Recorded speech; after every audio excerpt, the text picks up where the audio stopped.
Olá, agora são 5 horas e 55 minutos. Eu sou Juliana Camargo e esta é a primeira edição do CNN AgroNews. Hoje é segunda-feira, 24 de agosto, e vamos juntos em mais uma semana.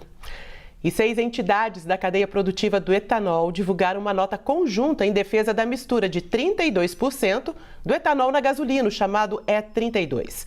A reação veio após o candidato à presidência da República, Flávio Bolsonaro, dizer em transmissão nas redes sociais que pretende rediscutir a mistura obrigatória se for eleito. Ele comparou a medida a uma reduflação do combustível, uma prática em que as empresas reduzem o tamanho, a quantidade ou até os ingredientes de um produto para reduzir os custos. Na nota, as entidades classificaram a comparação como inadequada, além de desinformar o consumidor.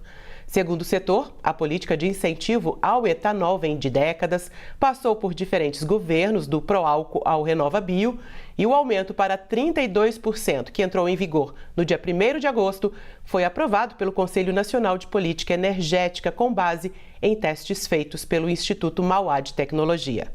O Ministério de Minas e Energia estima que, com a mistura de 32%, o Brasil poderá reduzir a importação de gasolina em cerca de 900 milhões de litros por ano, além de incentivar a produção nacional.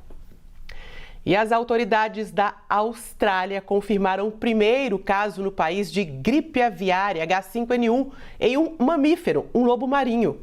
Segundo as autoridades, os lobos marinhos têm alto risco de contrair o vírus por viverem próximos às aves marítimas na região costeira. A Austrália foi o último continente a registrar a doença em junho e já são 297 casos atualizados até a última sexta-feira. Nenhum deles em granjas comerciais de aves ou ovos.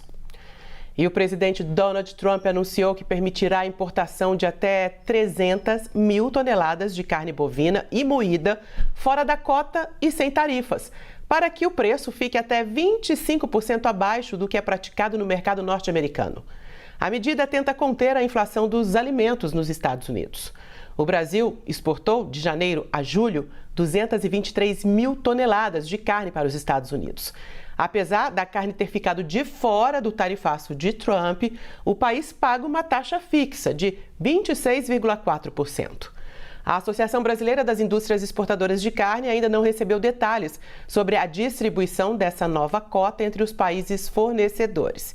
E as entidades ligadas aos pecuaristas norte-americanos criticaram a decisão, dizendo que inundar o mercado com carne subsidiada não é o caminho para reconstruir o rebanho americano, que chegou ao menor nível em número de animais dos últimos 75 anos. A Casa Branca diz que Trump assinará a medida nas próximas 2 semanas e ela terá validade de 90 dias.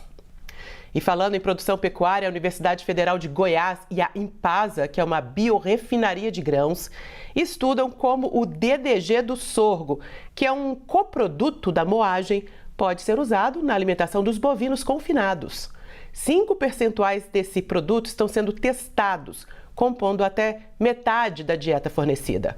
A pesquisa é feita com 200 animais da raça Nelore em confinamento experimental da Universidade de Goiás. O estado é o maior produtor nacional de sorgo.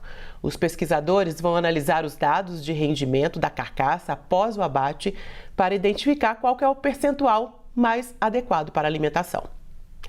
E ainda falando em sorgo, a COFCO, que é a maior empresa de alimentos da China, embarcou o primeiro grande carregamento de sorgo brasileiro para o país, 69 mil toneladas. Essa operação foi realizada no Porto de Santos. O protocolo fitossanitário para exportação foi assinado em novembro de 2024. A China é um importante mercado consumidor de sorgo, que é usado lá como matéria-prima para ração animal e também na produção de uma bebida tradicional alcoólica chinesa. E este foi o CNN AgroNews. Mais notícias do agronegócio ao longo da nossa programação. CNN Novo Dia está chegando com a Carol Nogueira. Uma ótima segunda para você e até!